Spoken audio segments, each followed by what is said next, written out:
믿음으로 나 살리라. 우리 시온 찬양대 앙상블 귀한 찬양 감사합니다. EDL 찬양단의 수고에도 감사를 드립니다. 오늘은 우리 교회 창립 113주년 기념주일입니다. 이날 우리들은 본당의 노후시설 교체와 수리를 위한 특별 헌금을 약정해서 봉헌했습니다. 우리 교회 출석한 지 얼마 되지 않는 새 가족이 계시거든요. 이분이 지난주 설교를 듣고 목사가 말씀드린 목표액을 교회 인원수 가지고 본인이 나누어 보셨다고 그랬습니다. 그러니까 얼마 금액이 나오던데 그거보다 조금 더 많게 당신도 금액만큼 헌금을 하시겠다고 그러면서 교회 생활이 익숙하지 않으니까 어떻게 헌금하면 되는지 방법을 가르쳐 달라 그렇게 물어오셨습니다. 특별 헌금 얘기를 꺼내면서 그런 분들, 신앙생활 시작하신 지 얼마 되지 않는 분들 생각하면서 마음에 부담이 크던 차였는데 그 소중하고 아름다운 마음에 얼마나 큰 힘과 위로를 얻을 수 있었는지 모르겠습니다. 교회 생활 오래 하신 분들 가운데는 당신이 생각하기에 해야 할 일이 많은데 목표 액수가 너무 적은 것 같아서 걱정이 된다. 그런 말씀하시는 분들이 꽤 여러 분이셨습니다. 충분히 그런 마음이 드실 수 있습니다. 건물이 오래되다 보니까 만족스럽지 못하거나 저런 것은 이런 기회에 손을 좀 봤으면 좋겠다 싶은 그런 부분들이 아마 그만큼 많이 눈에 띄셨겠지요. 그러나 거듭 분명하게 말씀을 드립니다. 이번 헌금 가지고는 우리 눈으로 보기에 아름답고 깨끗한 치장을 하려는 게 아닙니다. 눈에는 보이지 않는 가장 기본적인 설비를 고치기 위한 게 목적입니다. 너무 최소한의 규모라 가능하다면 기왕에 손을 대는 김에 힘이 되면 범위를 조금이라도 넓히고 싶기는 합니다.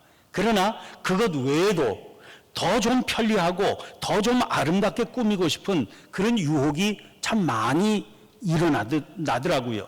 그러나 그것은 그야말로 유혹이라고 생각하고 참고 또 참습니다. 교회가 지금 꼭 해야 할 일에 집중해서 힘을 쏟기 위해서입니다. 사실 예수님께서는 복음 사역을 하시면서 한 번도 건물로 된 교회에 마음을 두신 적이 없으십니다. 예수님 계신 곳이 그 어디나 예배당이었거든요. 산 위에 계실 때면 산 위에서, 오늘 본문처럼 바닷가에서는 메어놓은 배 위에 올라서 말씀을 전하셨습니다. 사람들과 더불어 식탁에 둘러 앉아서도 말씀을 전하셨지요. 말씀 전하시는 예수님 계시고 그분의 말씀에 귀 기울이는 사람들이 있으면 그곳이 어디든 모임이 이루어졌습니다. 한 번도 그런 환경을 아쉬워하지 않으셨습니다. 아쉬워하지 않으셨으니 그런 환경 극복하려고 건물 마련하기 위해서 애를 쓰실 이유도 없으셨던 거죠. 예수님 당시 이스라엘의 신앙은 성전 중심의 신앙입니다. 성전 중심의 신앙은 사람들이 찾아오는 형태의 신앙입니다. 예루살렘 한복판에 자리 잡은 성전을 찾기 위해서 사람들은 순례길에 올랐습니다. 어렵게 찾아온 성전에서 예배드리고 제사하며 감격했지요. 그러나 주님께서는 거꾸로 사람들이 살아가는 삶의 자리를 당신이 찾아가셨습니다. 거기가 산이든 바닷가이든 어디든 찾아가셨습니다. 사람들이 일하는 자리, 먹고 쉬며 노는 그 자리로 찾아가셨습니다. 예수님의 발길이 다 머물러 사람들과 함께하는 그곳이 예배당이었습니다. 그분이 의지하고 서신 것이 강단이었습니다. 그렇게 하시니 그곳이 어디이든 환경 때문에 복음 전하는 걸 미루거나 주저할 필요가 없었습니다. 거리에서도 들판에서도 산 꼭대기에서도 뭐 하나 거칠 것이 없으셨습니다. 귀를 열어 들을 사람만 있으면 언제 어디서나 말씀을 전하실 수 있었습니다. 오늘 본문 말씀에서도 그런 장면을 만날 수 있죠. 무리가 주님을 향해서 몰려왔습니다. 전해주시는 말씀 듣기 원해서지요. 주님께서는 그때 게네사렛 호수, 즉 갈릴리 바닷가에 서 계셨습니다. 호숫가에 정박해 있는 배 두 척이 주님 눈에 띄었습니다. 주님께서는 그중 한 배에 오르셨습니다. 그 배를 육지에서 조금 띄워달라고 하시고 그 배에 앉아서 호숫가에 모인 무리들에게 말씀을 전하셨습니다. 이 모습이야말로 주님께서 말씀을 가르치시던 가장 전형적인 모습이었습니다. 우리들이 아는 그대로 교회는 예배당과 다릅니다. 예배당은 건물입니다. 그러나 교회는 사람들의 모임입니다. 예배당이 없어도 교회는 존재할 수 있습니다. 마태복음 18장 20절에서 주님 말씀하십니다. 두세 사람이 내 이름으로 모인 곳에는 나도 그들 중에 있느니라. 여기서 주님은 건물을 언급하지 않으십니다. 그러므로 건물은 교회가 존재하기 위한 필수 요소가 아닙니다. 예수님을 주님으로 고백하는 사람들이 모여 있기만 하면 거기 교회가 성립이 됩니다. 그러나 사람들은 누구나 안정성에 대한 바람을 가지고 있습니다. 그것은 자연스럽고 지극히 인간적인 갈망입니다. 자녀를 결혼시킬 때 우선 해결해야 될 제일 큰 문제가 뭡니까? 살 집 마련하는 거지요. 가족이 있으면 가정은 있는 겁니다. 그러니까 부부가 결혼을 하게 되면 자동적으로 가정이 이루어지게 되는 겁니다. 그렇지만 안정적으로 가족이 머물 수 있는 공간은 가정에 꼭 필요합니다. 꼭 자기 이름으로 무슨 등기를 낸 자기 소유의 집이어야 되는 건 물론 아닙니다. 그렇더라도 일정한 거주 장소가 필요한 것은 분명하지요. 그래서 당사자들도 결혼시켜야 되는 부모들도 살 집 마련하는 일로 걱정을 하게 되는 것 아닙니까? 교회도 마찬가지입니다. 교회 공동체가 안정적으로 성립이 되기 위해서는 일정한 공간이 필요합니다. 따라서 예배당 건물의 중요성을 무시할 수는 없습니다. 그럼에도 불구하고 우리들이 꼭 기억해야 할 게 있습니다. 그것보다 더 중요한 요소가 있다. 이 사실은 잊지 말아야 된다는 겁니다. 애굽을 빠져나온 이스라엘 백성들은 40년 동안 광야 위를 걸었습니다. 그 행렬의 중앙에 여호와의 궤를 모신 회막이 있었죠. 이 회막을 중심으로 이스라엘 백성들의 장막이 있었습니다. 행진할 때에도 머무를 때에도 그 형태 유지했습니다. 장막은 고정적인 거주 형태가 아닙니다. 언제든 걷어서 이동할 수 있는 그런 거처입니다. 40년 광야 생활 마치고 가나안 땅으로 들어가게 되니까 더 이상 행진할 필요가 없어졌습니다. 그래서 사람들은 땅에 기초를 박아서 장막이 아니라 집을 지었습니다. 그러나 여호와의 궤는 여전히 장막 형태인 이 회막에 모셔져 있었죠. 세월이 흘러 이스라엘이 나라를 세우게 됐습니다. 사울 임금의 뒤를 이어서 다윗이 왕위에 올랐습니다. 다윗은 자기 자신을 위해서 왕궁을 지었습니다. 비싼 백향목으로 잘 지은 건물이었습니다. 이 건물에 거주하게 되니까 다윗은 하나님께 송구한 마음이 들었습니다. 자기는 이렇게 든든하고 아름다운 집에 살게 되었는데 하나님의 궤는 여전히 휘장 가운데 머물게 하다니 싶은 그런 마음 때문이죠. 그러나 다윗의 뜻을 알게 되는 하나님께서는 말씀하십니다. 사무엘하서 7장 6절 말씀인데 세 번역으로 이 구절 이렇게 되어 있습니다. 그러나 나는 이스라엘 자손을 이집트에서 데리고 올라온 날로부터 오늘에 이르기까지 어떤 집에서도 살지 않고 오직 장막이나 성막이 있으면서 옮겨 다니며 지냈다. 여러분, 전능하신 하나님 아니십니까? 천지를 지으신 하나님이십니다. 만약 하나님께서 건물이 필요하셨다 그러면 스스로 웅장한 건물 세우지 못하겠었습니다. 그러나 하나님은 고정적인 건물이 아닌 장막을 택하셨습니다. 그것이 당신의 역사를 가장 잘 드러내는 형태라 여기셨기 때문입니다. 역사상 교회의 진정한 부흥은 교회가 이 천막의 이동성을 지닐 때 이루어졌습니다. 그 대표적인 경우가 우리 감리교회입니다. 감리교 창시자 존 웨슬리 목사님에게 영국 국교회가 강단을 허락하지 않았습니다. 당신이 받은 은혜를 사람들에게 증거하고 또 하나님의 음성을 전해야 되는데 설교할 공간이 주어지지 않았던 겁니다. 그때 웨슬리 목사님은 주저하지 않고 광부들이 오고 가는 탄광의 광장을 찾아갔습니다. 술집들이 줄지어 서 있는 시장 한복판 찾아가서 설교하셨습니다. 이것이 18세기 영국을 위기에서 건져낸 감리교회 운동입니다. 이 감리교회의 부흥을 배운 사람이 화이트필드입니다. 그는 야외의 들판에 천막을 치고 천둥치듯 큰 소리로 복음을 전했습니다. 이 전통은 현대에까지 그대로 이어졌습니다. 얼마 전에 세상 떠나신 빌리 그라함 목사님은 대도시를 찾아가서 천막을 치고 복음을 증거하는 것을 즐겨했습니다. 하나님을 위하여 천막을 치는 곳마다 영적인 큰 부흥의 역사가 일어났습니다. 성공의 사제인 마이클 엘프레드라고 하는 분은 이런 현상에 대해서 이렇게 설명했습니다. 하나님은 끊임없이 이동 중에 계신다. 그리고 우리의 육중한 건물들 때문에 그분의 길에서 이탈하거나 낙오하지 말라고 우리에게 말씀하신다. 하나님께서 주시는 경고의 메시지가 있다는 거예요. 우리가 지니게 된 큰 건물과 거대한 조직을 유지하고 붙들기 위해서 당신의 길에서 이탈하거나 낙오할 수 있다는 겁니다. 그래서 조심해야 된다는 경고입니다. 그러면 그 경고 앞에서 우리의 삶을 그리고 우리의 교회를 돌아볼 수 있어야 되지 않겠습니까? 자, 오늘 본문 말씀을 다시 보시기를 바랍니다. 말씀을 마치신 주님께서 시몬에게 이르셔요. 깊은 데로 가서 그물을 내려 고기를 잡아라. 그때 시몬은 밤이 새도록 그물을 던졌지만 아무것도 잡지 못한 채 배 밖으로 나와 그물을 씹고 있던 참이었습니다. 시몬이 대답합니다. 선생님, 우리들이 밤이 새도록 수고하였어도 잡은 것이 없지만은 말씀에 의지하여 내가 그물을 내리리이다. 주님 말씀대로 하니까 물고기가 너무 많이 잡혀서 그물이 찢어질 지경이 됐습니다. 다른 배가 달려가 나누어 실었는데 두 배가 모두 잠길 지경이 되었다고 그랬습니다. 그 뒤로 예상치 못한 상황이 벌어집니다. 시몬 베드로가 배에서 내려서 주님의 무릎 아래 엎드려 고백합니다. 주여, 나를 떠나소서, 나는 죄인이로소이다.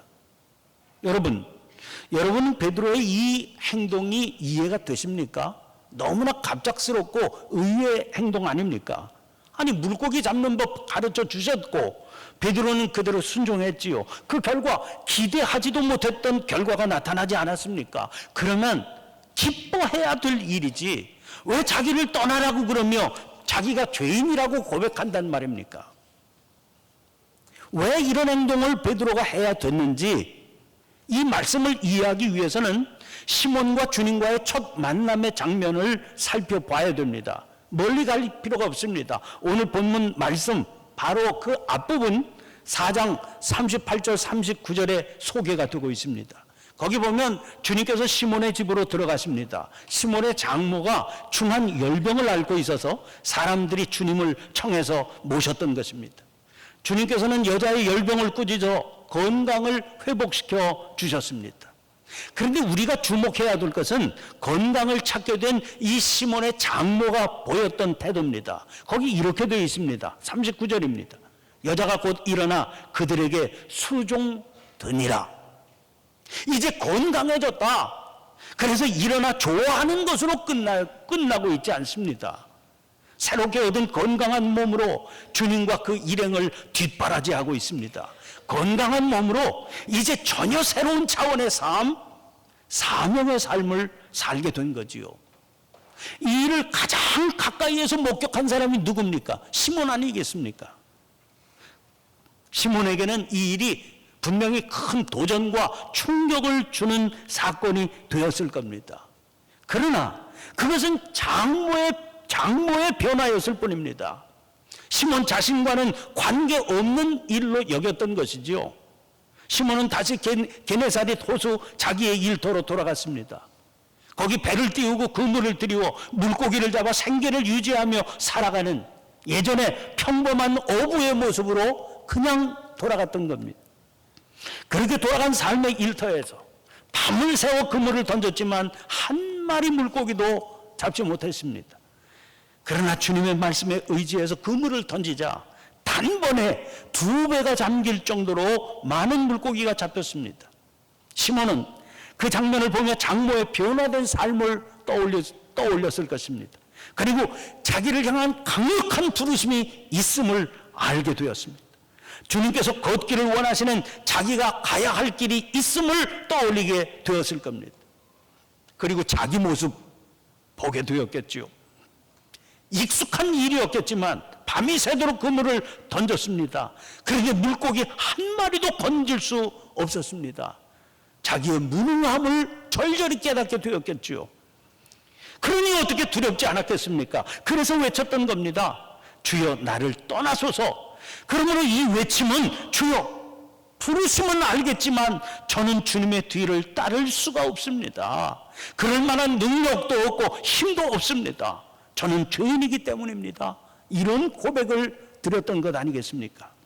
그런 시몬에게 주님께서 말씀하세요. 무서워하지 말라. 이제후로는 내가 사람을 취하리라.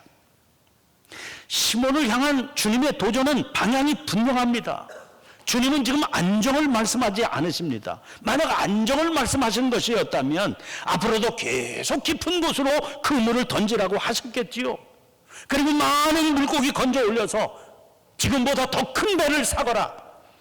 그리고 집도 사거나 짓거라. 그러셨을 겁니다. 그러나 2배가 잠길 정도로 많은 물고기를 잡게 하신 것은 그런 삶을 살라고 허락하신 기적이 아니었습니다. 그를 새로운 삶으로 부르시기 위해서 나타내 보이신 기적이었습니다. 주님의 방향은 안정이 아니었던 겁니다. 그러면 주님께서 요구하시는 새로운 삶의 방향은 무엇입니까? 세상 가운데로 나아가는 겁니다. 시몬의 장모가 고침받고 변화된 삶을 살게 된 사건과 오늘 우리가 읽은 본문 사이에 어떤 장면이 자리를 잡고 있는지 유심히 보시기를 바랍니다. 4장 40절부터 44절까지의 장면입니다. 거기 보면 해질 무렵에 당신 앞으로 나오는 수많은 사람들을 위해서 쉴 새 없이 사역하시는 주님의 모습이 등장합니다. 그 뒤로 날이 밝자마자 주님께서는 한적한 곳에서 기도하시고 다시 또 사역을 시작하십니다. 거기 42절입니다. 날이 밝음에 예수께서 나오셔서 한적한 곳에 가시니 무리가 찾다가 만나서 자기들에게서 떠나가시지 못하게 만류하려 하며, 무리들은 주님을 자기들 곁에 머무르시게 하려고 그럽니다. 붙들어 두겠다는 겁니다. 자기들을 위해서만 계셔달라는 거지요. 그러자 주님께서 대답하십니다. 43절입니다. 예수께서 이르시되 내가 다른 동네들에서도 하나님의 나라 복음을 전하여야 하리니 나는 이 일을 위해 보내심을 받았노라. 당신의 사명은 끊임없이 움직이셔야 한다 하는 말씀입니다. 사명을 위해 끊임없이 움직이시며 주님은 우리를 향해서도 그렇게 하라고 그러십니다. 머무르지 말고 움직이라 하셔요. 이것이 바로 교회에 주신 사명이고 믿음의 자녀들인 우리들에게 주신 사명인 겁니다. 분명히 아시기 바랍니다. 우리의 사명은 사람들을 예배당 안으로 불러들여서 거기 묶어두려는 게 아닙니다. 자칫 잘못 생각하면 그렇게 하는 걸 전도라고 생각합니다. 큰 오해입니다. 오히려 그 반대입니다. 우리가 힘차게 세상을 향해 나가야 됩니다. 사람들이 살아가는 삶의 자리, 놀고 일하는 그 자리로 찾아가야 됩니다. 거기서 사람들을 만나고 거기서 복음을 전해서 그들로 하여금 새로운 삶을 살 수 있게 해주어야 됩니다. 이것이 하늘 보좌를 버리시고 안정된 그 보좌를 버리시고 육신 입고 이 땅을 찾아오신 주님을 뒤따르는 일 아니겠습니까? 그것을 위해서는 하나님께서 우리가 있기를 원하시는 그곳으로 언제든지 재빨리 움직여 갈 수 있어야 됩니다. 이제 본문 말씀이 보여주고 있는 마지막 장면 보세요. 11절입니다. 그들이 베드로를 육지에 대고 모든 것을 버려두고 예수를 따르니라. 모든 것을 버려두고 그들은 새로운 삶을 향해 걸으며 자기들의 삶의 뿌리를 미련 없이 던져버렸습니다. 몸을 가볍게 하기 위해서입니다. 사명을 위해 움직이려니까 몸을 가볍게 하는 게 우선인 걸 알았던 거죠. 오늘 우리들이 주님의 뒤를 따르기 위해서 꼭 시몬처럼 해야 할 필요는 없습니다. 직장을 버려야 된다거나 가족과 헤어져야만 되는 건 아닙니다. 오히려 그 직장이 그리고 가족이 우리 사명의 여행에 큰 힘이 되고 동반자가 될 수도 있기 때문입니다. 중요한 것은 우리 삶의 몸차림을 한번 살펴보고 갈 필요는 있다는 사실입니다. 그것은 비단 개인의 경우만이 아닙니다. 오늘 말씀의 제목을 제가 교회를 가볍게라고 정한 이유입니다. 오늘로 역사 113주년을 맞이하는 우리 교회의 경우는 어떨까요? 예배당 울타리에 묶여 살아가는 게 우리의 사명이 결코 아닙니다. 그 울타리를 더 견고히 하는 게 우리의 사명은 더더욱 아닙니다. 오히려 모여서 은혜 받고 울타리를 넘어 세상 안으로 들어가는 것이 우리의 사명입니다. 하나님은 독생자를 주시기까지 이 세상을 사랑하셨습니다.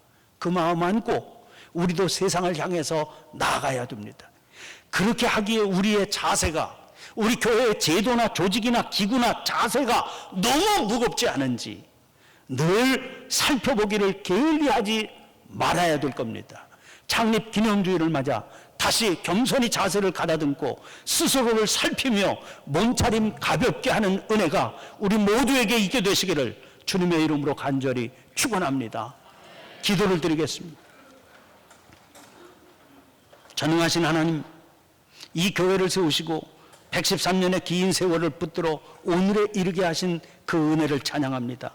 각 시대마다 주님의 백성들을 택하여 세우셔서 주님의 길을 걷게 하심으로 세상을 섬겨오게 하셨습니다. 이제 그 사명의 길 위에 서 있는 저희들을 긍휼히 여겨 주시옵소서. 안일함의 유혹에 넘어지지 않게 주옵소서.